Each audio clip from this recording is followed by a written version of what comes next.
El Antiguo Egipto o Egipto Antiguo fue una civilización de la antigüedad que se originó a lo largo del cauce medio y bajo del río Nilo y cuya historia abarca más de 3 milenios. Es considerado una de las cunas de la civilización. El nombre original del país, especialmente durante el Imperio Antiguo, fue Kemet Kmt, Tierra Negra, por el color del limo fertilizante que cubría durante la regular inundación anual el valle que se encuentra a orillas del río Nilo, en oposición a Deshret Dsrt, Tierra Roja, por la arena del desierto del Sahara, que cubre la mayor parte del territorio egipcio. El área del Antiguo Egipto ha variado a lo largo de los siglos, pero en general se acepta que abarcaba desde el delta del Nilo en el norte hasta Elefantina. Además controlaba el desierto oriental, la línea costera del Mar Rojo, la península del Sinaí y un gran territorio occidental dominando los dispersos oasis. Históricamente, estaba formado por el Alto y el Bajo Egipto, al sur y al norte respectivamente, los cuales precedieron a la creación de un estado unificado. En su período de mayor expansión controló los reinos amorreos de Palestina y el norte de Siria, llegando hasta el Éufrates Medio, y las jefaturas nubias del Sudán, hasta el Jebel Barkal, en la cuarta catarata del Nilo. Ejerció una importante influencia cultural entre los pueblos vecinos, e incluso en regiones tan alejadas como Chipre, la costa de Anatolia y la península helénica. La civilización egipcia se desarrolló durante más de 3.500 años. Comenzó con la unificación de algunas ciudades del Valle del Nilo, alrededor del año 3200 a.C., y convencionalmente se da por finalizada en el año 31 a.C., cuando el Imperio Romano conquistó y absorbió el Egipto Ptolemaico, el cual desapareció como estado. Este acontecimiento no representó el primer período de dominación extranjera en Egipto, pero condujo a una transformación gradual en la vida política y religiosa del Valle del Nilo, marcando el final del desarrollo independiente de su identidad cultural. Esta, sin embargo, había comenzado a diluirse paulatinamente tras las conquistas de los persas siglo VI a.C.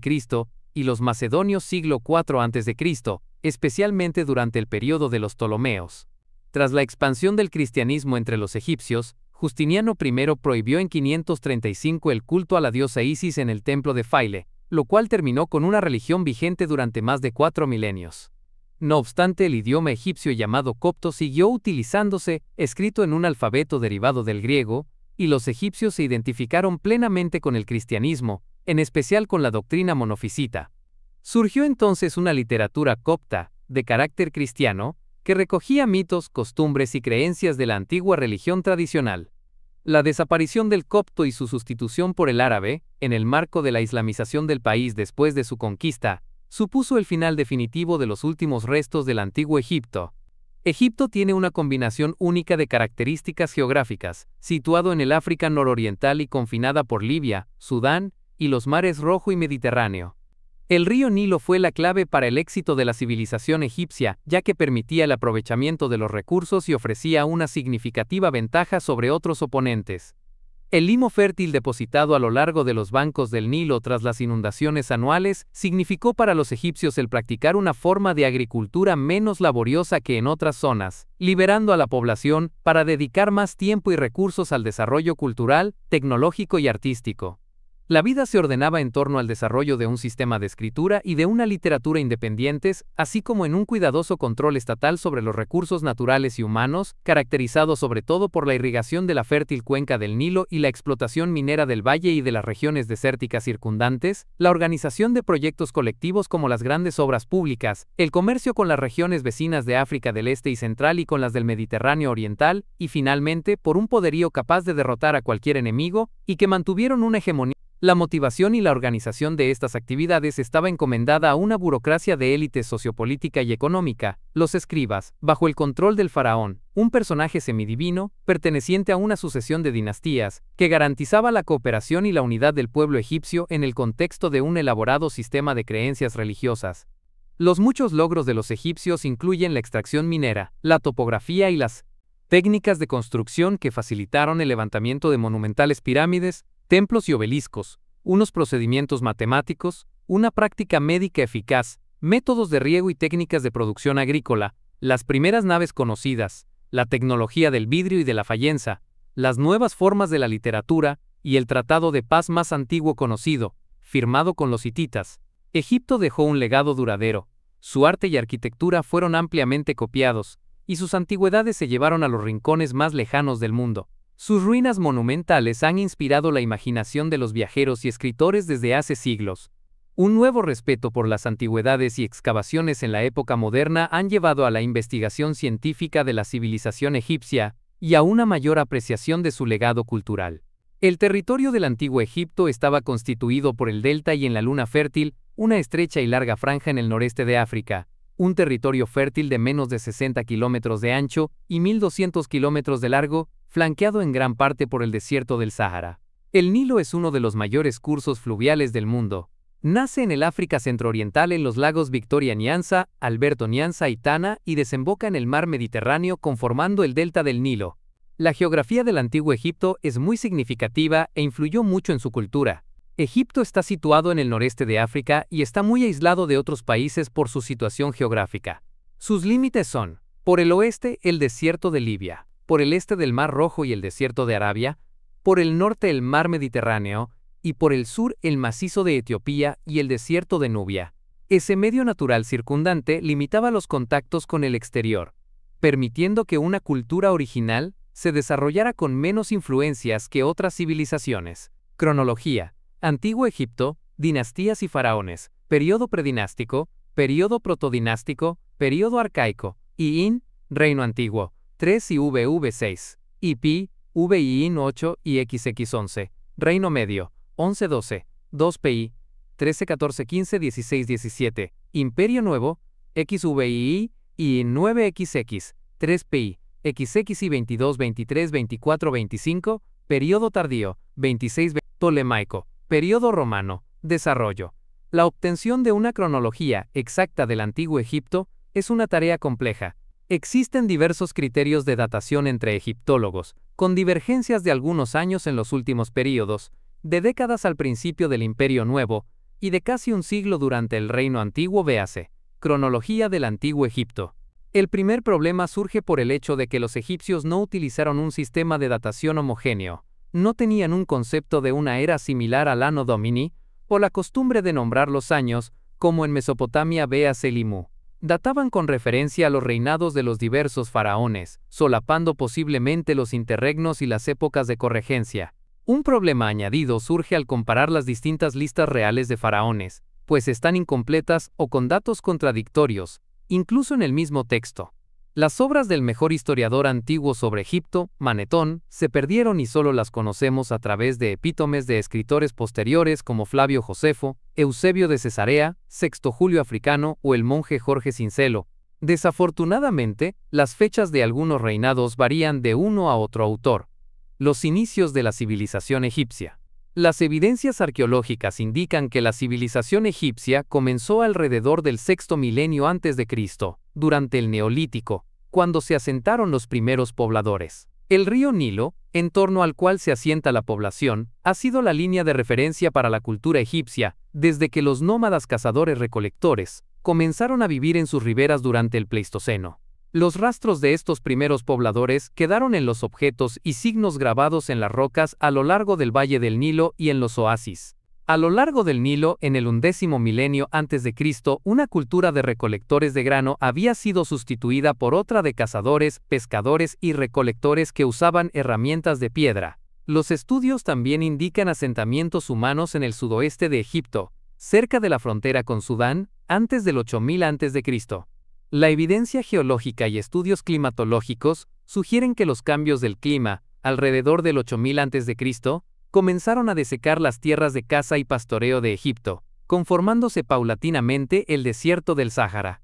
Las tribus de la región tendieron a agruparse cerca del río, en donde surgieron pequeños poblados que desarrollaron una economía agrícola. Hay evidencias de pastoreo y del cultivo de cereales en el este del Sáhara en el séptimo milenio antes de Cristo.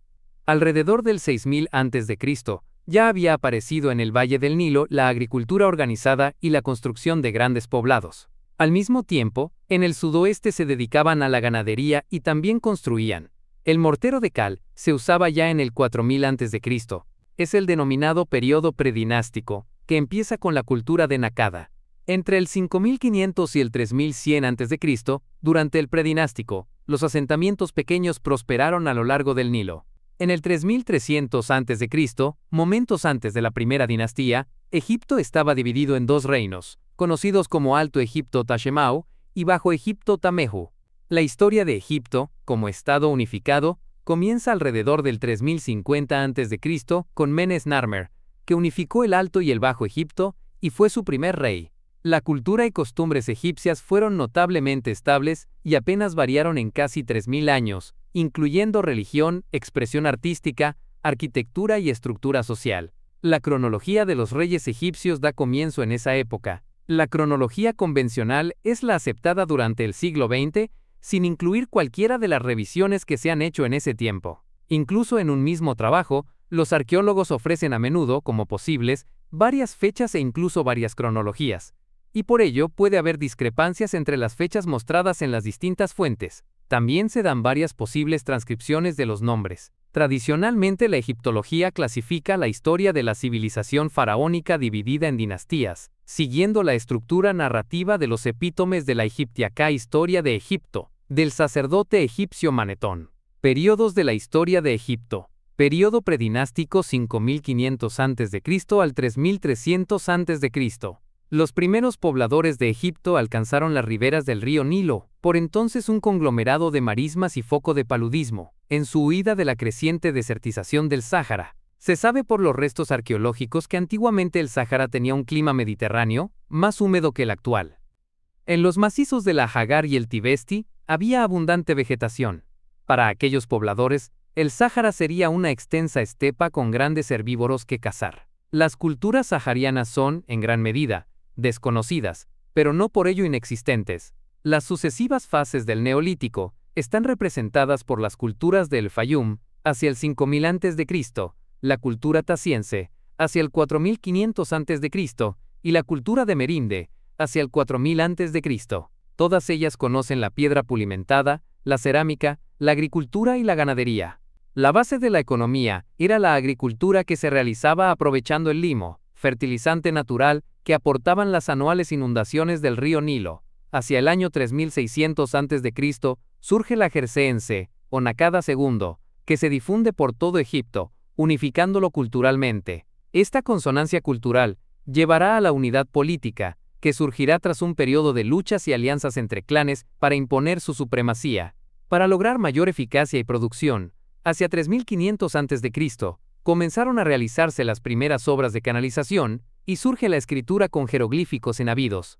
En esta época comenzaron los protoestados. Las primeras comunidades hicieron habitable el país y se organizaron en regiones llamadas nomos. Los habitantes del delta tenían una organización feudal y llegaron a establecer dos reinos con dos jefes o monarcas respectivamente. Un reino estaba asentado en un lugar pantanoso, que se llamaba Reino del Junco, y tenía como símbolo un tallo de junco. Su capital era Buto. Tenían a una cobra como tótem. El otro reino tenía como capital a Busiris y como tótem un buitre, pero su símbolo era una abeja, y llegó a conocerse como Reino de la Abeja. Ambos reinos estaban separados por un brazo del río Nilo. El reino de la abeja conquistó al reino del junco, de manera que el delta quedó unificado, pero algunos de los vencidos huyeron a establecerse en la zona del Alto Egipto, donde fundaron ciudades dándoles el mismo nombre que aquellas que habían dejado en el delta. Por eso muchas ciudades de esta época tienen nombres semejantes en el Alto y Bajo Egipto. Esta gente fue prosperando considerablemente hasta llegar a organizarse en un estado. Período protodinástico 3300 y 3050 a. Considerado la fase final del período predinástico, también conocido como dinastía cero, predinástico tardío o período Nakada III. Está regido por gobernantes del Alto Egipto que residirán en Tinis, se hacen representar con un serej y adoran a Horus. El nombre de estos reyes figura en la piedra de Palermo, grabada 700 años después.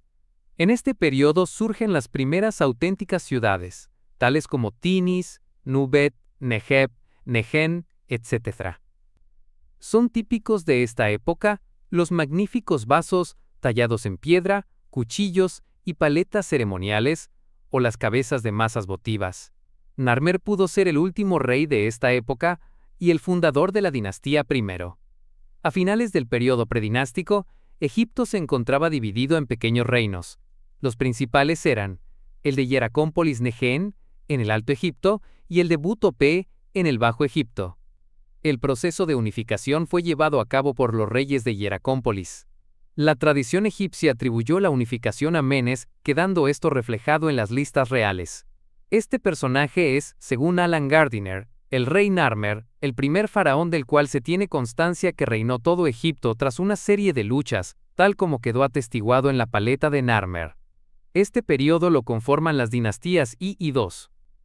Bajo la dinastía III, la capital se estableció definitivamente en Menfis, de donde procede la denominación del país, ya que el nombre del principal templo, Hat-Kapta, casa del espíritu de Ptah, que pasó al griego como a Egiptos, con el tiempo designó primero al barrio en el que se encontraba, luego a toda la ciudad y más tarde al reino. En la época de la tercera dinastía, comenzó la costumbre de erigir grandes pirámides y monumentales conjuntos en piedra, gracias al faraón Dieser. También las grandes pirámides de Giza, atribuidas a los faraones Keops, Kefren y Miserino, se datan en este periodo. La dinastía Cumpe marca el ascenso del alto clero y los influyentes gobernadores locales nomarcas, y durante el largo reinado de Pepi II, se acentuará una época de fuerte descentralización, denominada Primer Período Intermedio de Egipto. El Imperio Antiguo comprende las dinastías 3 a 6. Fue una época donde el poder estaba descentralizado y transcurre entre el Imperio Antiguo y el Imperio Medio. Comprende desde la dinastía 7 hasta mediados de la dinastía 11, cuando Mentuhotep II reunificó el país bajo su mando. A pesar de la decadencia, esta época destacó por un gran florecimiento literario, con textos doctrinales o didácticos, que muestran el gran cambio social. El importante cambio de mentalidad, así como del crecimiento de las clases medias en las ciudades, originó una nueva concepción de las creencias, reflejándose en la aparición de los denominados textos de los sarcófagos. Osiris se convirtió en la divinidad más popular, con Montu y Amón. Los gnomos de Heracleópolis y Tebas se constituyeron como hegemónicos, imponiéndose finalmente este último. Son las dinastías 7 a 11. Se considera que se inicia con la reunificación de Egipto bajo Mentuhotep II.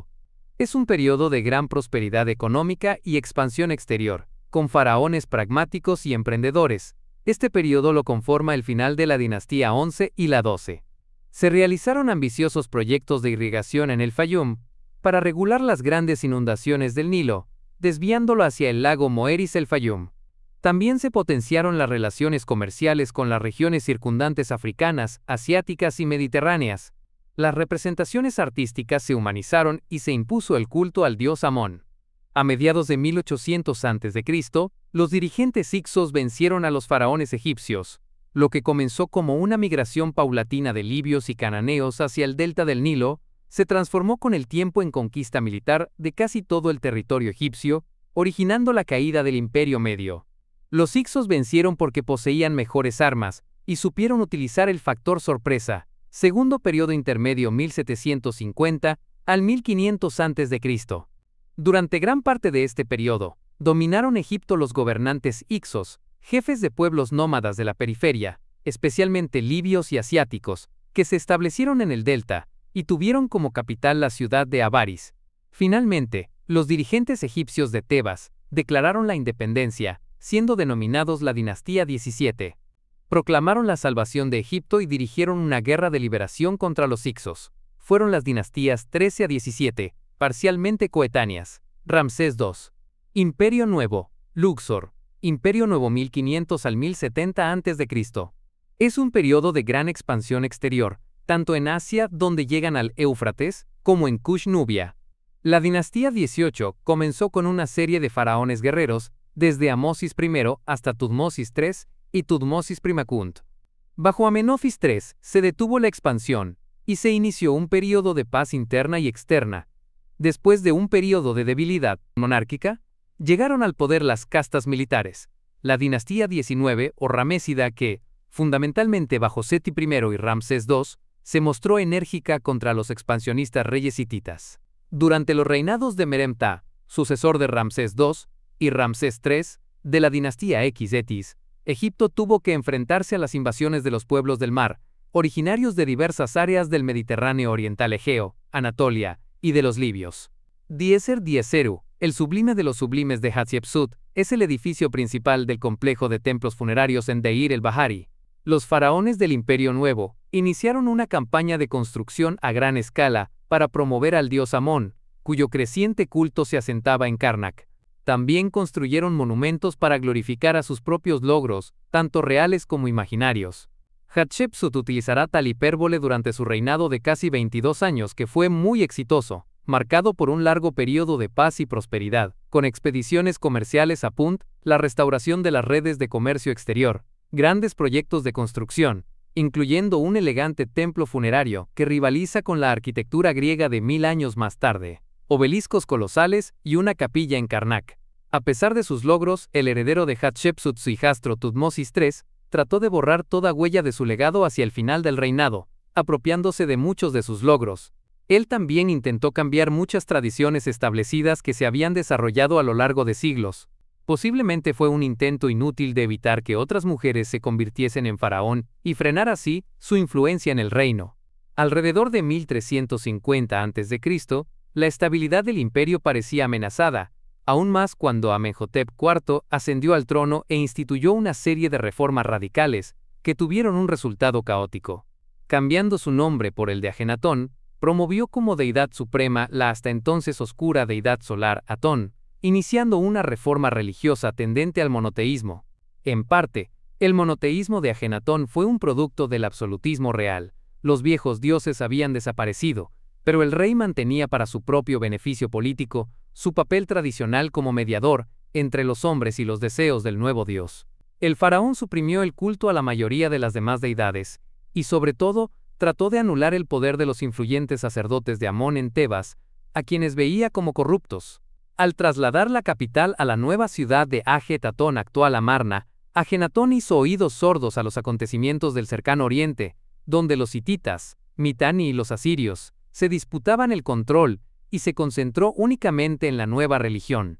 La nueva filosofía religiosa conllevó un nuevo estilo artístico, que resaltaba la humanidad del rey por encima de la monumentalidad. Después de su muerte, el culto de Atón fue abandonado rápidamente, los sacerdotes de Amón recuperaron el poder y devolvieron la capital a Tebas. Bajo su influencia, los faraones posteriores, Tutankamón, Ay y Horemheb, intentaron borrar toda mención de Akenatón y su herejía, ahora conocida como el período de Amarna. Alrededor de 1279 a.C., ascendió al trono Ramsés II, también conocido como el Grande. El suyo sería uno de los reinados más largos de la historia egipcia. Mandó construir más templos, más estatuas y obeliscos, y engendrar más hijos que cualquier otro faraón. Audaz líder militar, Ramsés II condujo su ejército contra los hititas en la batalla de Kadesh en la actual Siria. Después de llegar a un punto muerto, finalmente aceptó un tratado de paz con el reino hitita. Es el tratado de paz más antiguo registrado, en torno a 1258 a.C. Egipto se retiró de la mayor parte de sus posesiones asiáticas, dejando a los hititas competir, sin éxito, con el creciente poder emergente de Asiria y los recién llegados frigios. La riqueza de Egipto, sin embargo, se había convertido en un objetivo tentador para la invasión, en particular para los libios beduinos del oeste y los pueblos del mar, que formaban parte de la poderosa confederación de piratas griegos del mar Egeo. Inicialmente, el ejército fue capaz de repeler las invasiones, pero Egipto terminó por perder el control de sus territorios en el sur de Siria y Canaán, que en gran parte cayeron en poder de los asirios e hititas. El impacto de las amenazas externas se vio agravado por problemas internos como la corrupción, el Elias, robo de las tumbas reales y los disturbios populares. Después de recuperar su poder, los sumos sacerdotes del templo de Amón en Tebas habían acumulado vastas extensiones de tierra y mucha riqueza, debilitando al Estado. El país terminó dividido, dando inicio al tercer periodo intermedio. Tercer periodo intermedio, 1070 al 656 a.C. Comienza con la instauración de dos dinastías de origen libio que se repartieron Egipto, una, desde Tanis, la bíblica Zoán, en el Bajo Egipto, y otra, cuyos reyes tomaron el título de sumos sacerdotes de Amón, desde Tebas. El periodo termina con la dominación de los reyes cushitas, son las dinastías, parcialmente coetáneas, 21 a 25, Apris. Periodo tardío, o baja época, 656 al 332 a.C. Comienza con la dinastía saíta, sigue una dinastía nubia, un intento de invasión asirio, y con dos periodos de dominación persa, así como con varias dinastías coetáneas de gobernantes egipcios independientes. Egipto se convirtió finalmente en una satrapía. Son las dinastías 26 a 31, período helenístico, 332 al 30 a.C. Se inicia con la conquista de Odaptos a Egipto por Alejandro Magno de Macedonia en 332 a.C. y la llegada al poder en 305 a.C., la dinastía ptolemaica, de origen macedonio. Finaliza con la incorporación de Egipto al Imperio Romano tras la batalla de Actium en el año 31 a.C. En el año 30 a.C. muere Cleopatra y Egipto se convierte en una provincia del Imperio Romano. Período romano 30 a.C. al 640 después de Cristo. El 30 de julio del año 30 a.C., Octavio entró en Alejandría, liquidando definitivamente la independencia política de Egipto y convirtiéndolo en provincia romana. Pasó a sus sucesores el Imperio Bizantino, después que el Imperio Romano fuera repartido el año 395 en Occidente y Oriente, y permaneció en sus manos hasta la conquista por el pueblo árabe del año 640.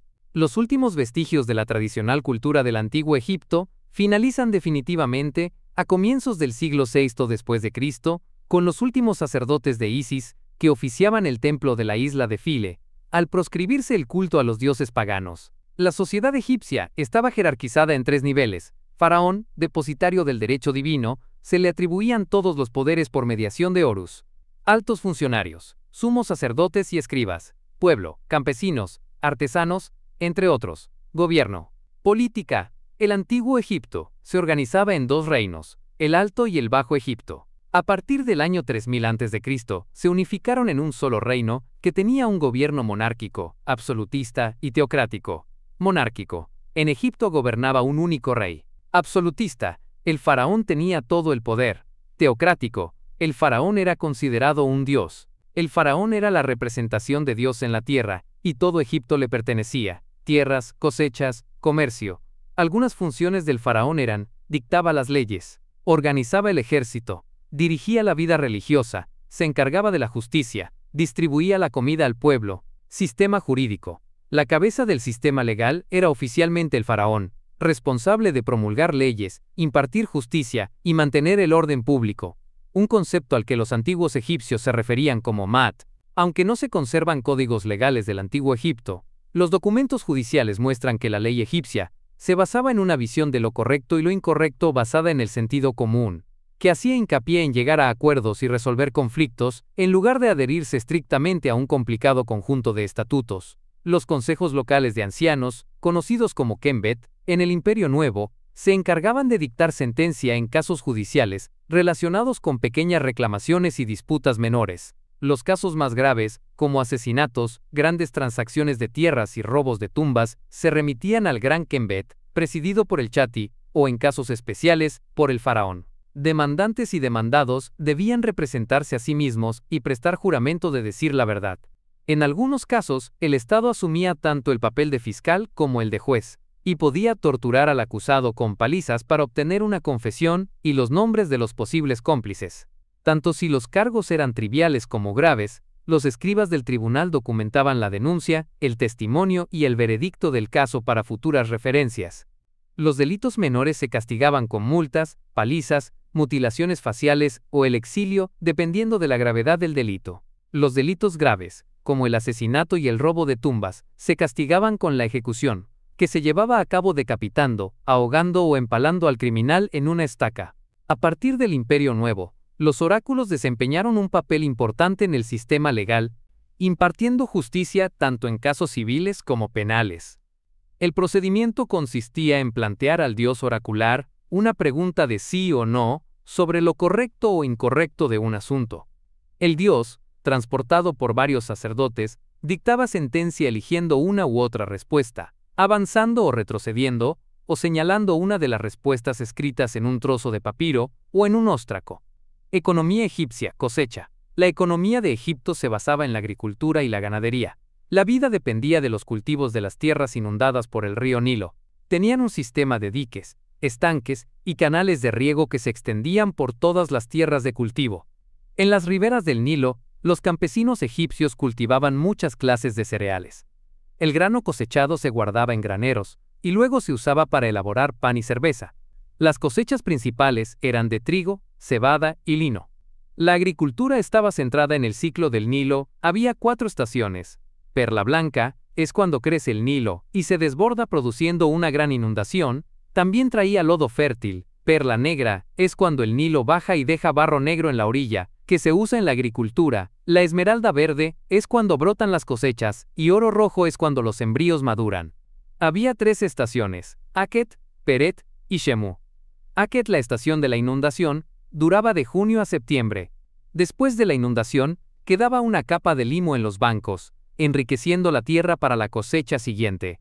En Peret, la estación de la siembra entre octubre y febrero, los granjeros esperaban hasta que se drenaba el agua, y araban y sembraban el rico suelo. Acabada la labor, irrigaban usando diques y canales.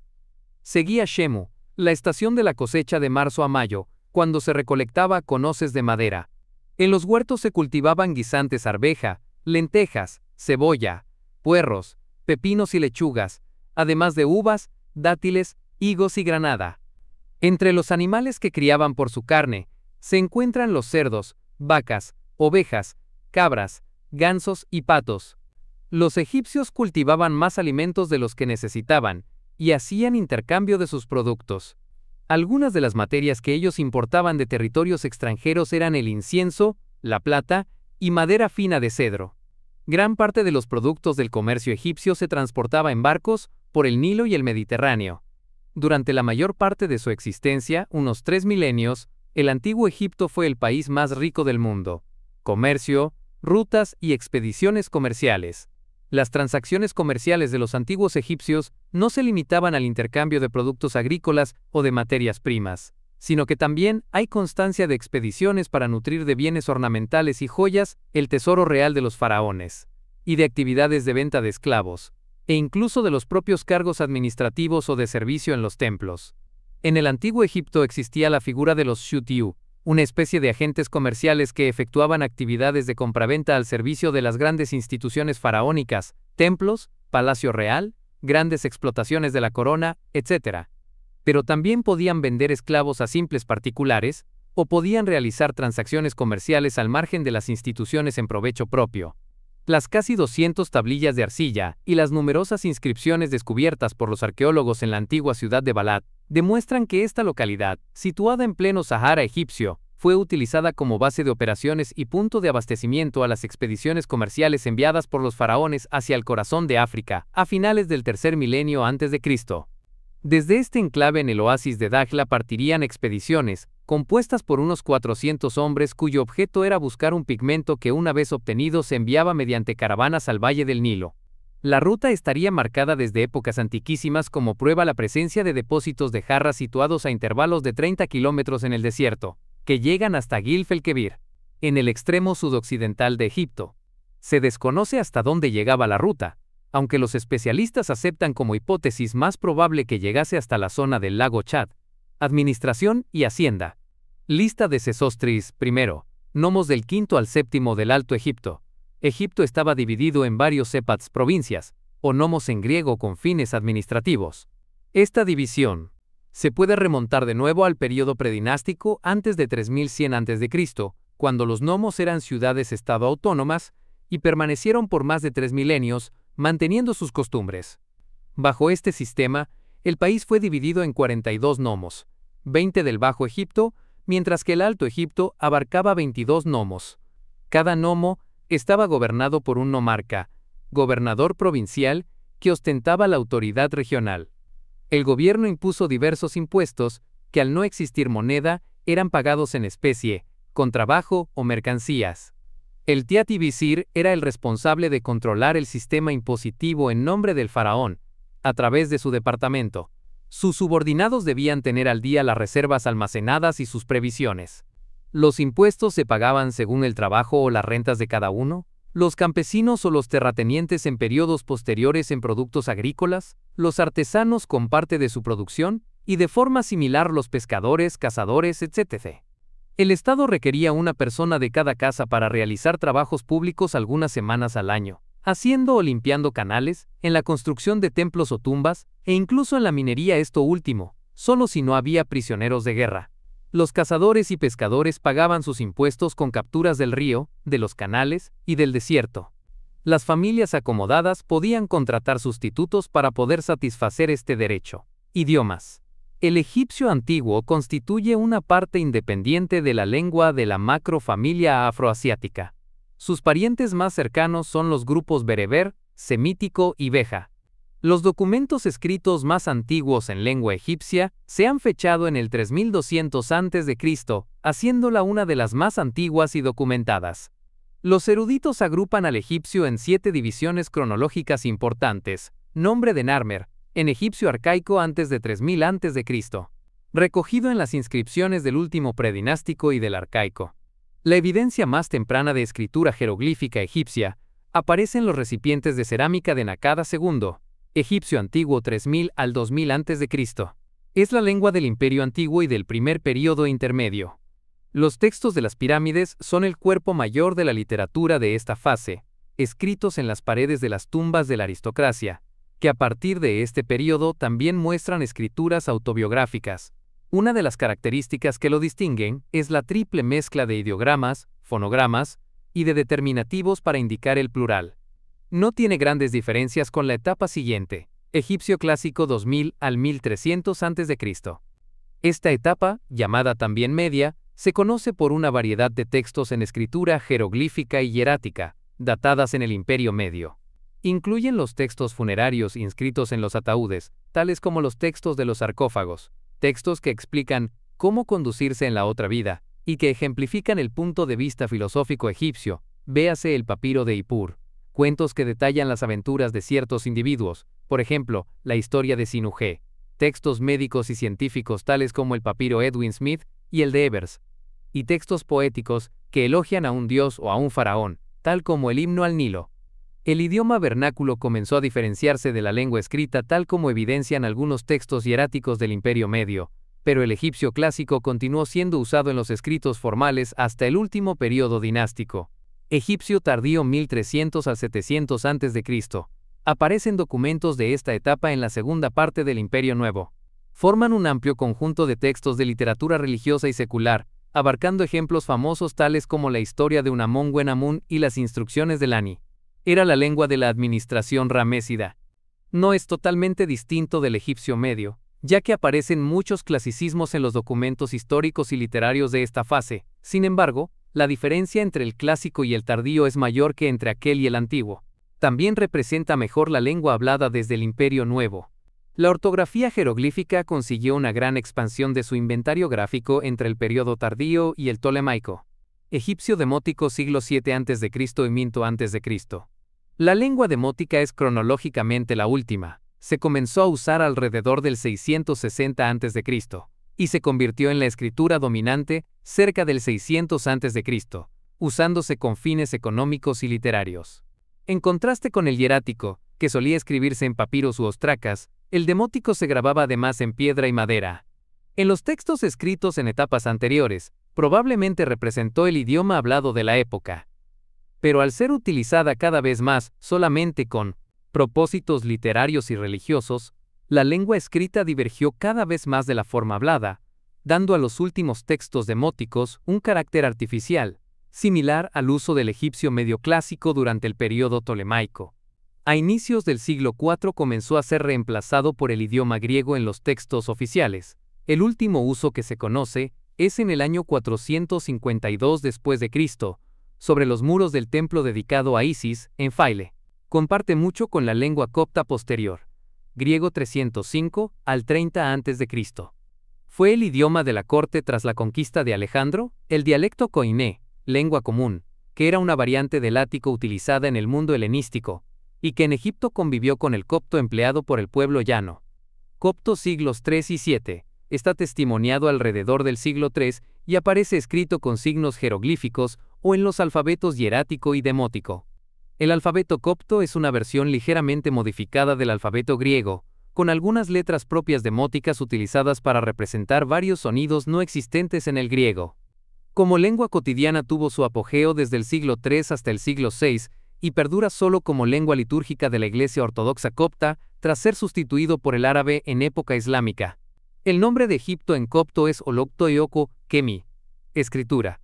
Los escribas pertenecían a la élite y estaban bien educados.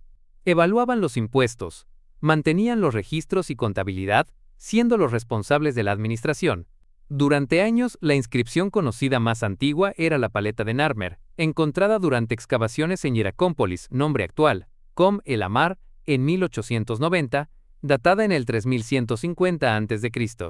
Hallazgos arqueológicos recientes revelan que los símbolos grabados en la cerámica de Gerse, del año 3250 a.C., se asemejan al jeroglífico tradicional.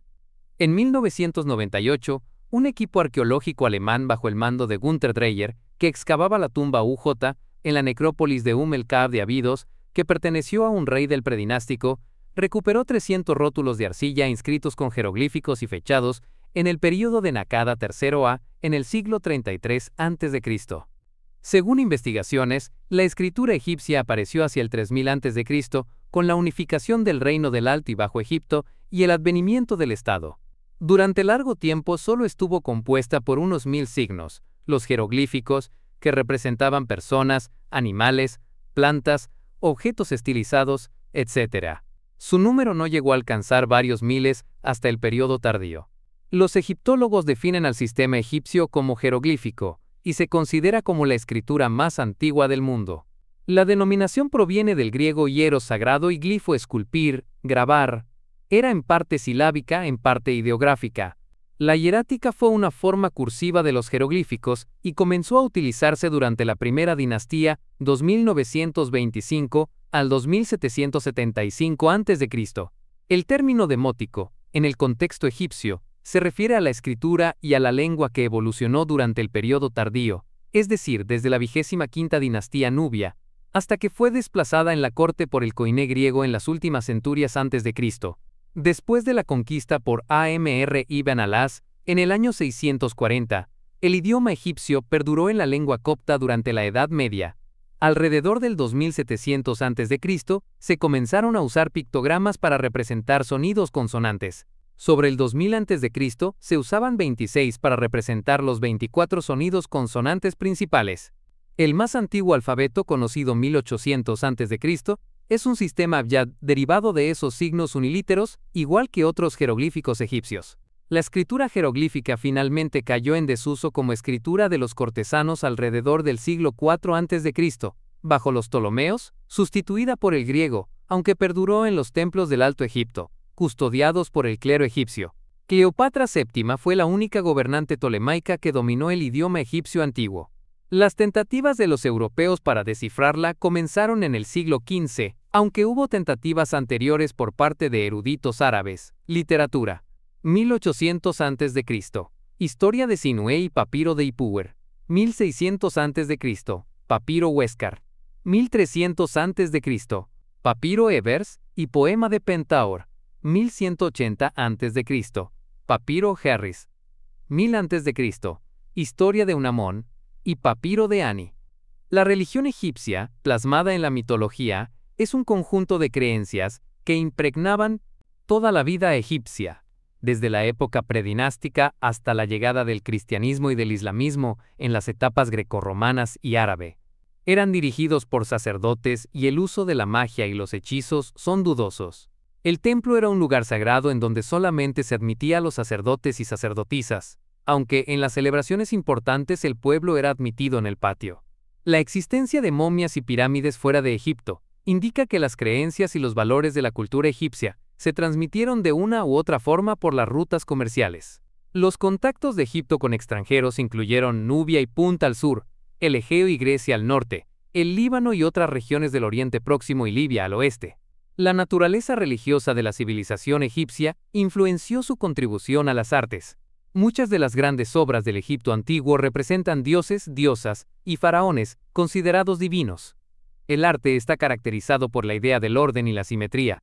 Durante los 3000 años de cultura independiente, cada animal retratado o adorado en el arte, la escritura o la religión es indígena de África. El dromedario, domesticado en Arabia, apareció en Egipto al comienzo del segundo milenio antes de Cristo. Aunque el análisis del cabello de momias del Imperio Medio ha revelado evidencias de una dieta estable, las momias de circa 3200 a.C. muestran señales de anemia y desórdenes hemolíticos, síntomas del envenenamiento por metales pesados. Los compuestos de cobre, plomo, mercurio y arsénico, que fueron utilizados en pigmentos, tintes y maquillaje de la época, pudieron haber causado el envenenamiento, especialmente entre la clase acomodada. Creían en una vida de ultratumba y se preparaban para ella, tanto siguiendo unas normas determinadas, libro de los muertos, como preparando la tumba y el cadáver. Creían que después de la muerte, el cadoble en forma de espíritu se dividía en Bea alma y Ak espíritu. El Bea vivía en la tumba del difunto y era libre de ir y venir a voluntad. El Ak se dirigía directamente al inframundo donde seguía su juicio. El gran dios del inframundo Osiris se encargaba de juzgar el espíritu del difunto. Anubis colocaba el corazón del difunto en un lado de su balanza, y Maat, la diosa de la verdad y la justicia, ponía su pluma de la verdad en el otro lado. Si el corazón y la pluma pesaban lo mismo, el Ak espíritu se iba al gran reino en donde los buenos espíritus se mezclaban con los dioses en una vida de paz y armonía. Si no era así, el difunto sufriría una eternidad de castigo.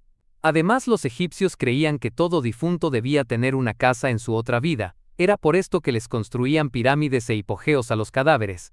También como creían que la segunda vida era casi igual a la primera, y uno seguía haciendo lo mismo que en la primera, les dejaban en las tumbas sus joyas y alhajas, ropas, alimentos y juegos. El otro temor de los egipcios, además del juicio de sus almas, era que alguien saqueara la casa de su espíritu. Si su tumba era saqueada o su cadáver destruido, el Bea se quedaba sin hogar, y tanto este como el Ake experimentarían una segunda muerte mucho peor. A veces se colocaban estatuas del difunto en las pirámides por si el Bea se quedaba sin hogar, permaneciera en la estatua y evitara la segunda muerte. Antiguamente solamente los faraones tenían derecho a participar en la vida futura, pero al llegar el Imperio Nuevo todos los egipcios esperaban vivir en el más allá, y se preparaban, de acuerdo a sus posibilidades económicas, su tumba y su cuerpo. A los cadáveres se le extraían los órganos, que eran depositados en los vasos canopos, y después cubrían el cuerpo con resinas para preservarlo, envolviéndolo con lino. En la cámara funeraria se depositaban alimentos y pertenencias del fallecido, para su uso en la otra vida. Los logros del Antiguo Egipto están bien estudiados, así como su civilización que alcanzó un nivel muy alto de productividad y complejidad. El arte y la ingeniería estaban presentes en las construcciones para determinar exactamente la posición de cada punto y las distancias entre ellos. Topografía. El mortero fue inventado por los egipcios. Estos conocimientos fueron utilizados para orientar exactamente las bases de las pirámides, así como para otras obras. Los canales para riego construidos para el aprovechamiento del lago del Fayum, que convirtieron la zona en el principal productor de grano del mundo antiguo. Hay evidencias de que faraones de la 12ª dinastía usaron el lago natural del Fayum como depósito para regular y almacenar el exceso de crópodaciros, agua, para su uso durante las estaciones secas. A partir de la primera dinastía, o antes, los egipcios explotaron las minas de turquesas de la península del Sinaí. La evidencia más temprana, 1600 a.C., del empirismo tradicional, se acredita a Egipto, según lo evidenciado por los papiros de Edwin Smith y de Evers, así como el sistema decimal y las fórmulas matemáticas complejas usadas en el papiro de Moscú y el Ajmes. Los orígenes del método científico también se remontan a los egipcios. Conocían el número áureo, reflejado en numerosas construcciones, aunque puede ser la consecuencia de un sentido intuitivo de la proporción y la armonía. Crearon su propia escritura, los jeroglíficos, hacia finales del cuarto milenio antes de Cristo. La fabricación del vidrio se desarrolló extraordinariamente, como evidencian los numerosos objetos de uso cotidiano y de adorno descubiertos en las tumbas. Recientemente se han descubierto los restos de una fábrica de cristal.